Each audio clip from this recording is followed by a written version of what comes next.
Hello everyone, welcome back again my YouTube channel political science net achievers. आज के इस video में आप लोगों का फिर से स्वागत करते हैं और आज हम फिर से मोस्ट एक्सपेक्टेड क्वेश्चंस लेकर एक नया वीडियो लेकर हम आए हैं। ठीक है, तो इससे पहले भी हमने पार्ट 12 लगभग कर लिए, 12 पार्ट हमने कर लिए हैं जिसमें लगभग 240 क्वेश्चन कवर होते हैं और बहुत इंपॉर्टेंट है वो सारे क्वेश्चंस।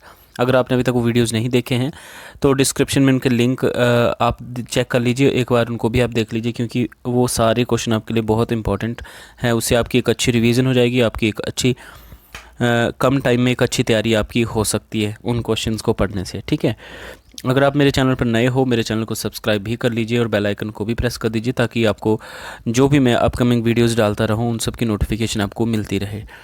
तो आज का वीडियो शुरू करते हैं। जो पहला क्वेश्चन है that who put forward the concept of social capital. ठीक है, सोशल कैपिटल का कॉन्सेप्ट किसने डेवलप किया या किसने इस कॉन्सेप्ट को इमर्ज किया, तो वो है रॉबर्ट पुतनाम। ठीक है, रॉबर्ट पुतनाम ने जो सोशल कैपिटल का कॉन्सेप्ट जो है दिया है। ठीक है, जो सेकंड क्वेश्चन है that democracy is desirable because the aggregate satisfaction it offers is better than that no other system. तो ये विचार जुड़ा है यूटिलिटेरियन से। आपको पता है कि उपयोगितावाद क्या है, यूटिलिटेरियनिज्म क्या था, इसके फादर कौन है, आपने मुझे कमेंट बॉक्स में लिखना है कि who is the father of utilitarianism.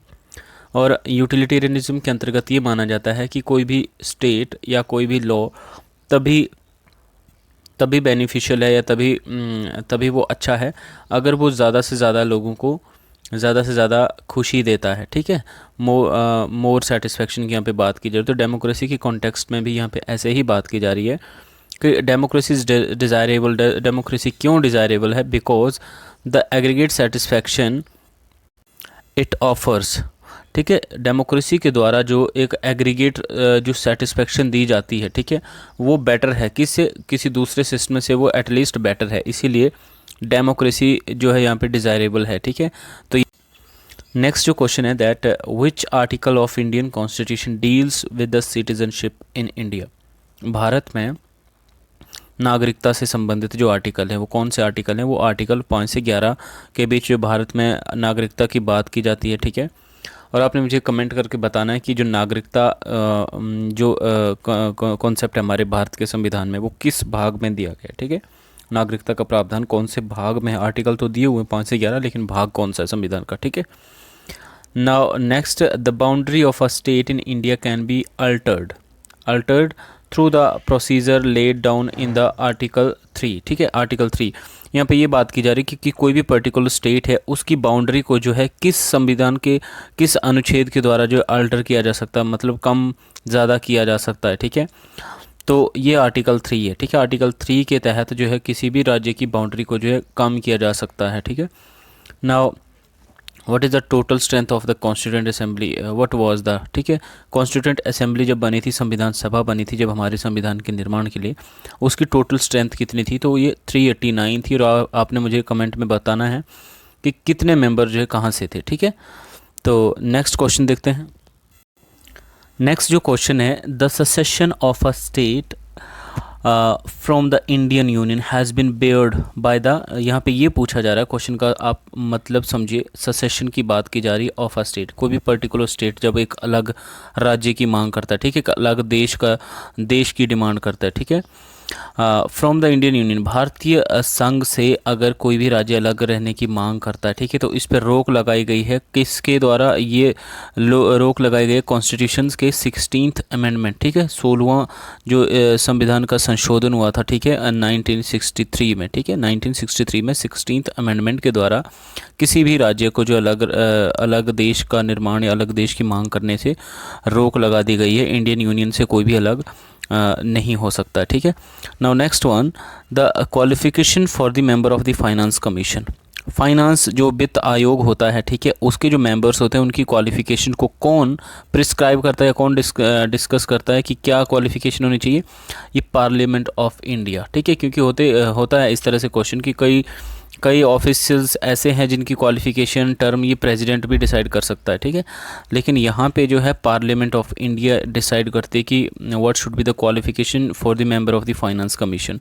ठीक है, Now next one, in case of declaration of financial emergency, अगर मान लीजिए वित्तीय आपात लगता है, ठीक है, फाइनेंशियल इमरजेंसी लगती है और आपने मुझे कमेंट करके बताना है कि फाइनेंशियल इमरजेंसी किस अनुच्छेद के तहत लगाई जा सकती है, ठीक है। राष्ट्रपति के द्वारा जब जो वित्तीय आपात लगता है, ठीक है, तो कौन से अनुच्छेद में इसके बारे में जिक्र किया गया हमारे संविधान के, ठीक है, वित्तीय आपात, ठीक है।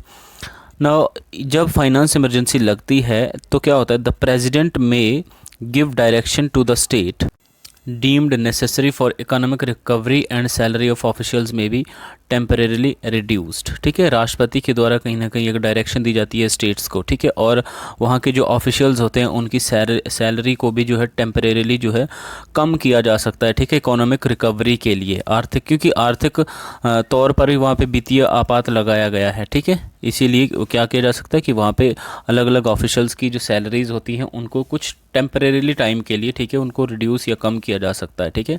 राष्ट्रपति इस तरह से डायरेक्शन देता है किसी भी स्टेट को जब वहाँ पे फाइनेंशियल इमरजेंसी लगती है। तो आपने मुझे कमेंट करके बताना है कि कब ये किस अनुच्छेद के अंतर्गत फाइनेंशियल इमरजेंसी लगाई जा सकती है, ठीक है।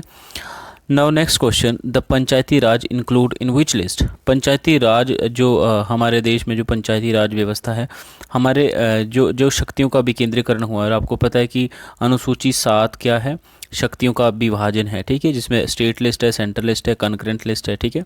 तो उसमें जो पंचायती राज है वो किस लिस्ट में रखा गया है, स्टेट लिस्ट में रखा गया है, राज्य सूची में रखा गया है। तो राज्य सूची में इस विषय को रखने का मतलब ये होता है कि इस पर जो है राज्य के द्वारा कानून बनाया जा सकता है, ठीक है।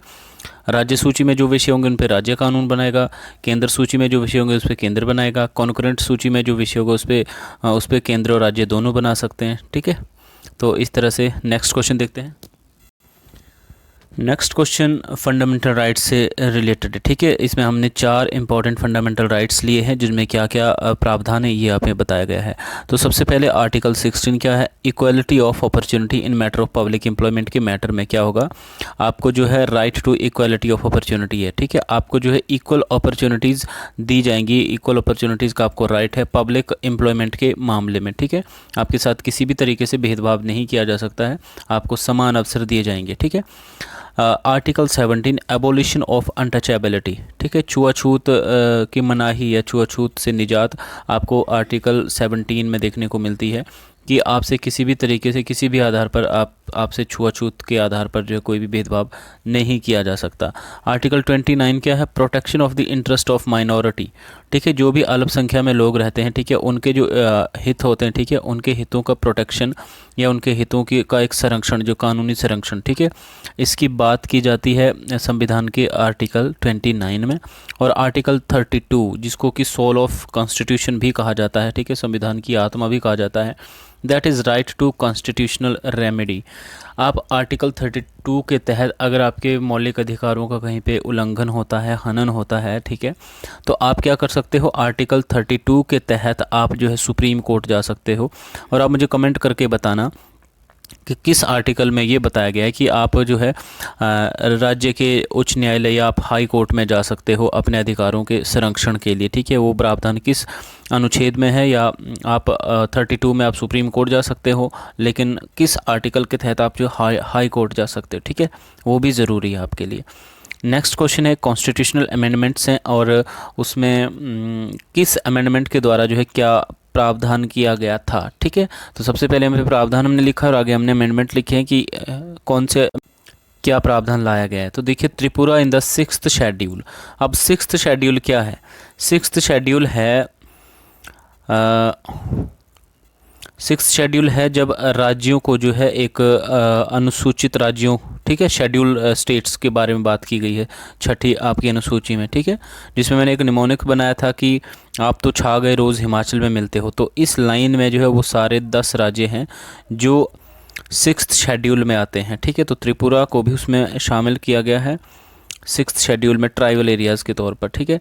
ये 49th अमेंडमेंट एक्ट के द्वारा जो है 6th शेड्यूल में जो है त्रिपुरा को शामिल किया गया है ट्राइबल स्टेट के तौर पर, ठीक है। Now legislature to some union territories, ये 37th अमेंडमेंट एक्ट के द्वारा जो है यूनियन टेरिटरीज़ के लिए लेजिस्लेचर की बात की गई है, ठीक है। और publication of constitution in Hindi, Hindi में जो है कॉन्स्टिट्यूशन की पब्लिकेशन, इसके लिए 58th अमेंडमेंट लाया गया था, ठीक है। And reservation in promotion for SC and STs, ठीक है। SC और STs की प्रमोशन के लिए रिजर्वेशन, ठीक है, तो ये 77th अमेंडमेंट एक्ट के द्वारा इसकी बात की जाती है। नेक्स्ट क्वेश्चन है, हु अपॉइंट्स द डिस्ट्रिक्ट जज इन अ स्टेट। एक राज्य के अंतर्गत जो डिस्ट्रिक्ट जज जो होता है, ठीक है, उसको किसके द्वारा अपॉइंट किया जाता है, तो गवर्नर के द्वारा जो है उसको अपॉइंट किया जाता है डिस्ट्रिक्ट जज को। And liberty is the product of right.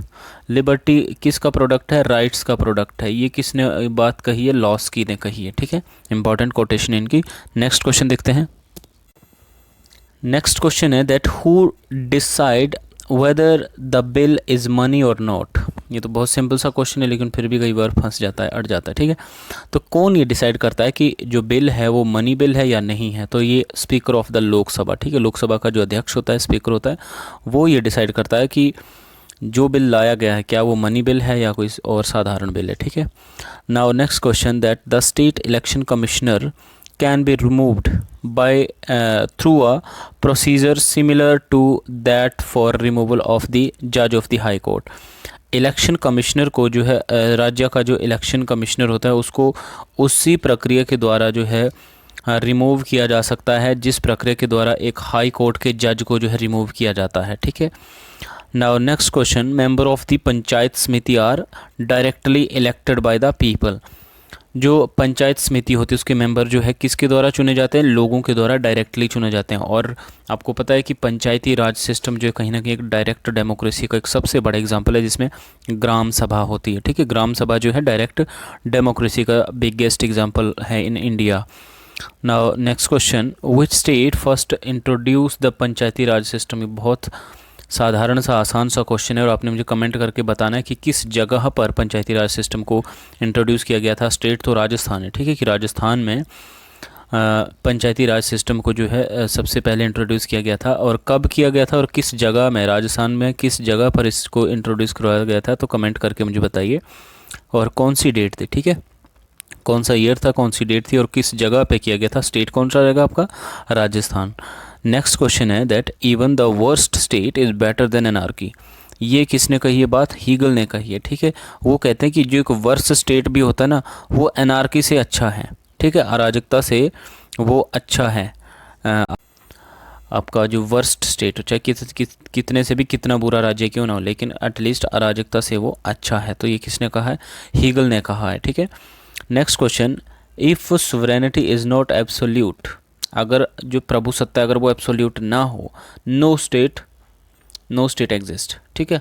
अगर प्रभु सत्ता जो है एब्सोल्यूट ना हो तो कोई भी राज्य जो है एग्जिस्ट नहीं करेगा, कोई भी राज्य नहीं बचेगा। तो ये बात किसने कही है, ये बात कही है ऑस्टिन ने, ठीक है। जॉन ऑस्टिन ने ये बात कही है सोवरेनिटी के संदर्भ में, प्रभु सत्ता के संदर्भ में, कि मतलब उनका कहने का मतलब यहाँ पर ये है कि प्रभु सत्ता के बगैर राज्य का अस्तित्व नहीं है, ठीक है। और कैसी प्रभु सत्ता चाहिए, एब्सोल्यूट, ठीक है, जिसके ऊपर कोई भी अंकुश ना हो, निरंकुश प्रभु सत्ता चाहिए। अगर प्रभु सत्ता निरंकुश ना हो तो कोई भी राज्य जो है अपने अस्तित्व में नहीं रह पाएगा, ठीक है, राज्य खत्म हो जाएगा। Next one, that political science is the science of the state. ये किसने कहा, पॉलिटिकल साइंस को जो है राज्य की साइंस किसने कहा, राज्य का विज्ञान है, साइंस ऑफ द स्टेट किसने कहा है, तो ये H.G. जेम्स ने कहा है। तो ये आज के सारे इंपॉर्टेंट क्वेश्चन थे। आई होप आपको अच्छे लगे होंगे। अगर वीडियो अच्छा लगेगा तो वीडियो को लाइक कर दीजिए, कमेंट कर दीजिए और शेयर भी कर दीजिए अपने दोस्तों के साथ। तो आज ये हमारा 13वां वीडियो था मोस्ट एक्सपेक्टेड क्वेश्चंस को लेकर, जिसमें आज लगभग कुल मिलाकर 260 क्वेश्चन कवर होते हैं हमारे, ठीक है। अगर आप इन वीडियोस को भी आप डेली रिवाइज करेंगे, देखेंगे, तो आपकी 50% तैयारी और रिवीजन आपकी इन्हीं क्वेश्चन से आपकी हो जाएगी। तो आई होप आपको काफ़ी बेनिफिशियल रहेंगे ये लेक्चर। बाकी मिलते हैं नेक्स्ट वीडियो में। अगर आप मेरे चैनल पर नए हो तो प्लीज़ चैनल को सब्सक्राइब ज़रूर कर दीजिए, बेल आइकन को भी प्रेस कर दीजिए ताकि अपकमिंग वीडियोज़ की नोटिफिकेशन आपको मिलती रहे। बाकी मिलते हैं आपसे हम नेक्स्ट वीडियो में, तब तक जय हिंद।